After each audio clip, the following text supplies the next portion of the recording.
உங்களுக்கான இன்றைய பிரபஞ்ச வார்த்தை.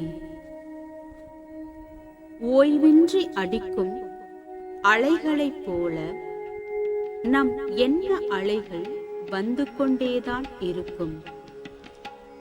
நாம் செய்ய வேண்டியதெல்லாம் அவற்றை கவனிக்கும் விழிப்புணர்வாக நிலை பெறுவது மட்டுமே.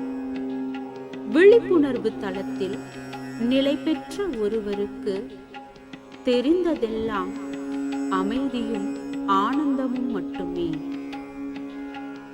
வாழ்க்கை நிறைவானது, மகிழ்ச்சியானது, கொண்டாட்டமானது. மன நிறைவுடன் இந்த கணத்தில் வாழ்ந்தால் வாழ்க்கை மகிழ்ச்சியானதாக அமையும். வாழ்க வளமுடன்.